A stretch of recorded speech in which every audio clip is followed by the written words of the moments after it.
everyone, welcome back to my channel. I'm Leandra the TBR0 and my goal is to lessen my physical TBR one book at a time. Also, welcome to my 5-star reading corner where I gush about a recent 5-star read that I absolutely adored. You listen if you're interested and then we go our separate ways. The book that I'm going to talk about today is Past Crimes by Jason Pinter. This is a sci-fi mystery genre blend that I just absolutely adored.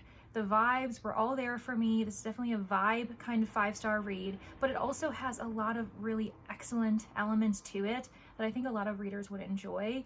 With that said, I am torn between wondering if this is a very accessible book or not. It did just come out, so it is a new release. It came out the 6th of February, 2024. I was really lucky to get an audiobook through NetGalley, and so that's how I consumed this read, and I was obsessed. I was totally invested. I really wanted to know how this was going to end. And so I want more people to read it because at the moment it doesn't look like many have. And so the reason why I'm wondering how accessible it is because the publisher happens to be a UK publisher, Severn House. So I'm not really sure if any US publishers have received the rights to it just yet, but I have from a good source. Their library had a physical copy, which honestly baffled me. And then we also have like the options of audiobooks and ebooks through Hoopla, Libby, any other digital media platform that you might get those items from. So maybe keep a lookout for it. I want to make sure that everyone knows I'm aware that this might not be a book that everyone can get readily, especially because like on Barnes & Noble, it is $30 and that's a price. So what I'm going to do is obviously talk about all the things I love about this book, but my intention is to make sure that no major spoilers are coming from my mouth. With that said, spoilers is a pretty subjective topic. What I might see as a spoiler or not a spoiler might not match yours, so proceed with caution. But what we're going to do first is just read the synopsis from a review site, so that's safe zone area there, and then we'll continue on where I just kind of get to talk about some of the characters I really loved, some themes that I think are important, and yeah, like who I think this book would be best suited for. Does that sound good to you? It sounds good to me. Before we get into it though, this is your first and probably last reminder to consider subscribing to my channel. If you end up enjoying yourself by the end and you're like, hey, I kind of like this Leandra, then maybe make sure that you're subscribed so that every other time I add another book to my 5-star reading corner, you'll be notified, or just to check out other content because I'm kind of all over the place. I'm a jack of all trades, I suppose. With that said though, if you just like consuming my content without engaging with it, that's also okay. My goal here though is to try to get this book added to your own TBR list. So really, if that's what ends up happening and you don't do anything else, then it's a win. Okay, so I'm going to read from my computer screen the synopsis, and hopefully that'll hook you right away. When death becomes entertainment, every life has a price, and Cassie West is about to find out how much hers is worth. ... Ready Player One meets Black Mirror in this stunning speculative thriller set in a future world in which virtual reality isn't just a game, it's a daily life. Welcome to Earth Plus. The year is 2037, and nearly all human interactions have migrated to the virtual world. Now, true crime fans don't just listen to podcasts or watch documentaries. They participate in hyper-realistic simulations and hunt for clues to solve the most famous and gruesome crimes in history. Criminal entertainment is a multi-billion-dollar industry, and at the forefront is Past Crimes, known by its millions of fans as the Disneyland of Death. Cassie West licenses crimes for Vice, V-I-C-E, spending long hours convincing grieving families to allow her to sell their tragedies to the highest bidder. Life is hard and the cost of living is high, but she and her husband Harris have never been happier. After years of trying, Cassie is finally pregnant. But leaving work late one evening, Cassie starts to worry. Harris isn't responding to texts or calls. Even worse, dozens of emergency drones seem to be heading in the same direction as she goes straight to their home. What she finds there changes everything. Soon, Cassie finds herself in a fight for survival, becoming a target in both the real and virtual worlds. But it's not just her own life at stake. If Cassie can't uncover the truth of what happened to her husband, thousands more may die.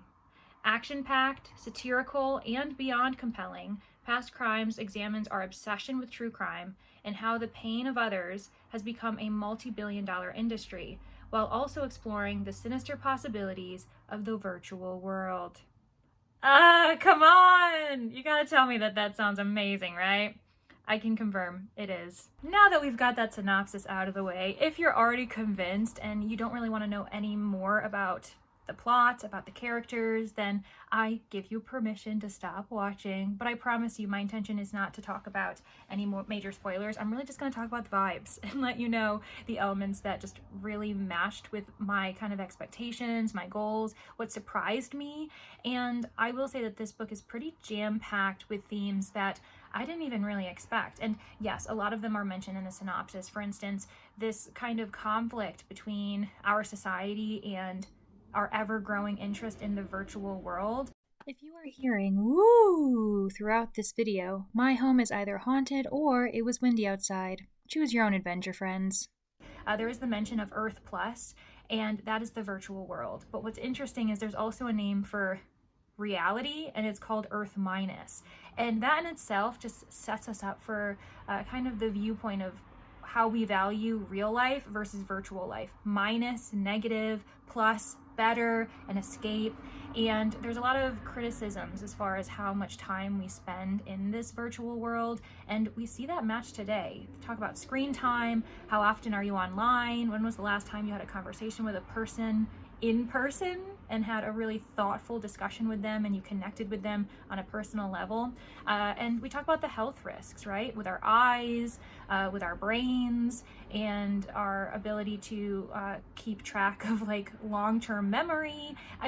It's an interesting topic that I think was really well done and touched upon in this novel by Jason Pinter.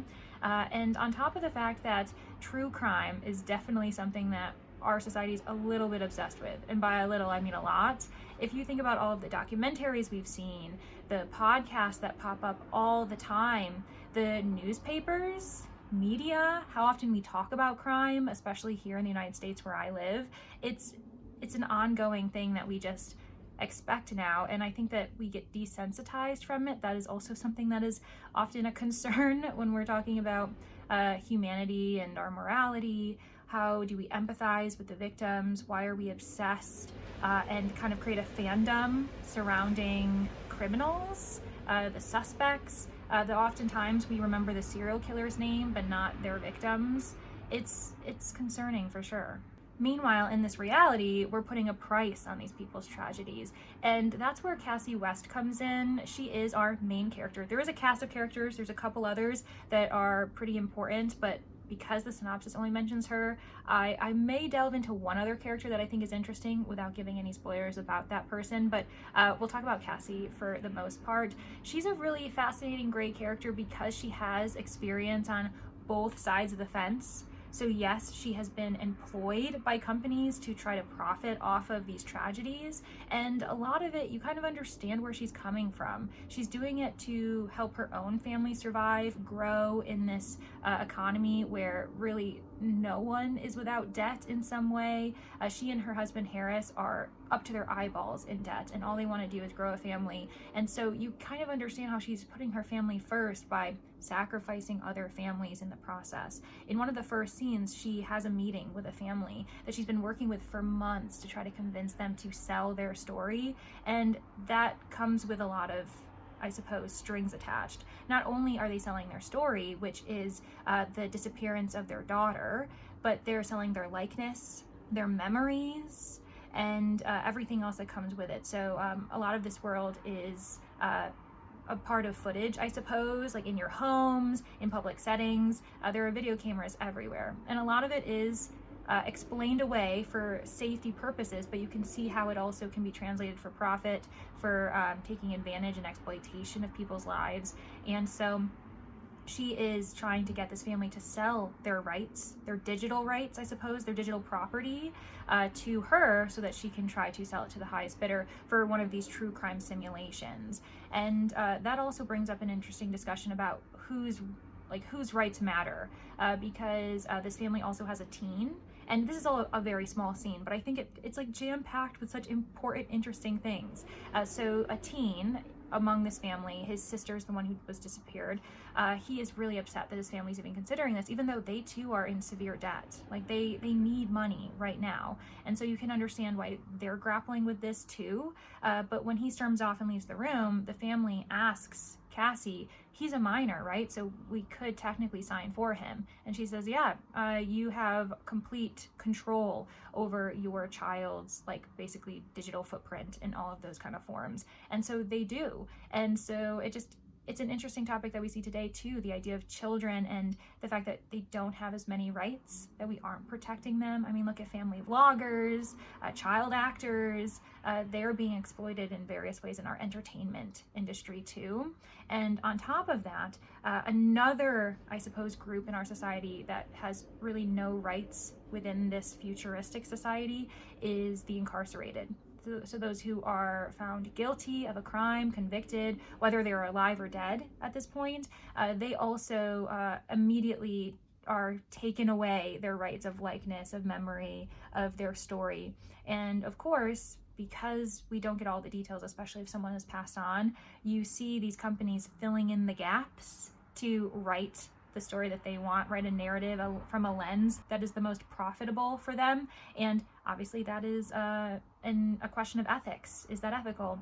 I would say it's not. I really appreciated that discussion of those various things, especially because we see once in a while a mention of how a certain incident led to a law being passed, or that there are certain policies in place that are supposedly to protect someone, or whatever the case is. And it just made me think of how slow our lawmaking system is. And I think that's a global issue because technological advancement is so quick. In the last 5 to 10 years, you see how steep our technology has advanced to really helpful ways, but also really detrimental and scary ways. Like AI, for instance, is one that I'm really weary of in various areas of our society. And it's really scary to know that we don't really have many protections for our citizens as far as like how AI is being used ethically.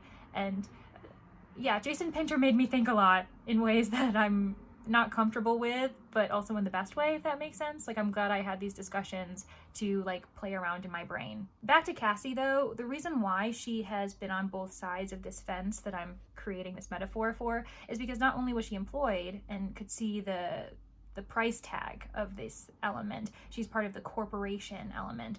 She also very early on in the book becomes a part of a story herself, a true crime event that makes history. People are absolutely obsessed with it even 10 years later, because we do have a time jump during this narrative, and she has to protect her own rights. She has to debate whether she should say yes to selling her story, and that also means selling the story of a lot of others who were involved in this crime too.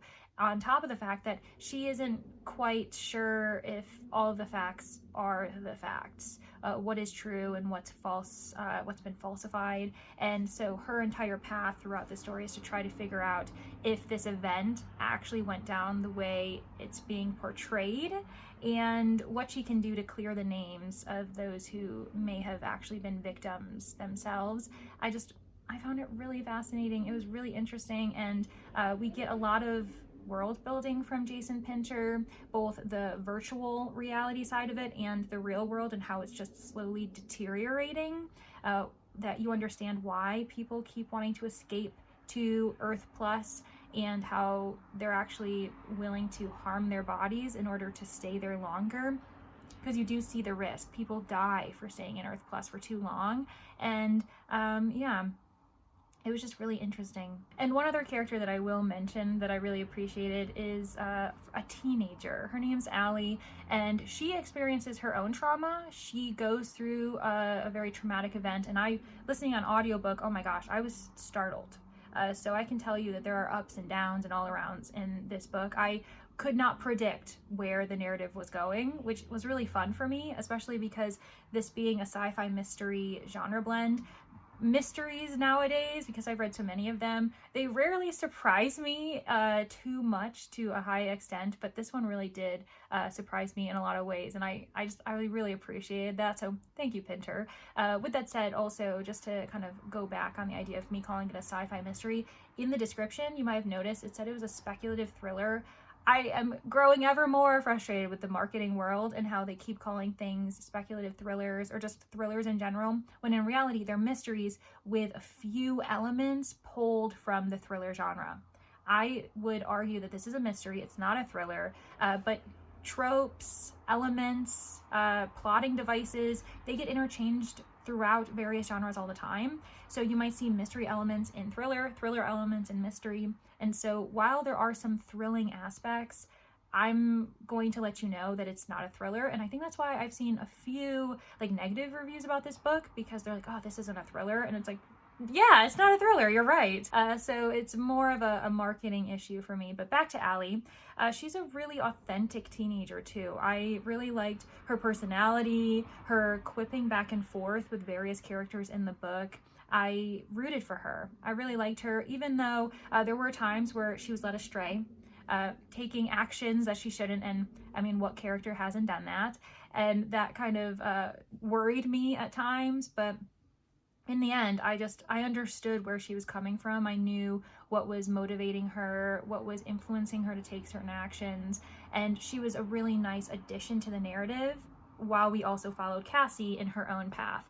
So yeah, if this sounds interesting to you, then I think you should try it. Like I said, I listened to the audiobook, so I didn't read it physically, but I had a really great time. So if you can get access to it, or if you can ask your library if they would be willing to buy it and add it to their circulation, that would be really great for you. And you could support this author who honestly seems like a really fascinating person.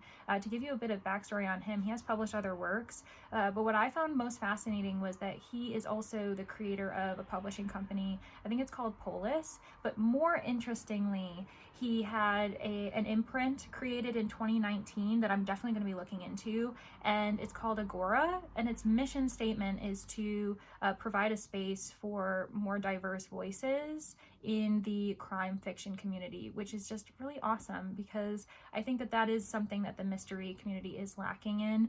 Yes, we have lovely BIPOC and LGBT plus voices and other areas of inclusivity, but I feel as though the narratives we get pushed are those by and about white people, white straight cis people, which is also fine, but I like the idea of knowing that there's an imprint out there that is dedicated to providing those diverse voices that we need. So yeah, I mean, all around, definitely an author that we should support and check out. So this is my recommendation to you. This was an all vibes 5-star read, Past Crimes by Jason Pinter.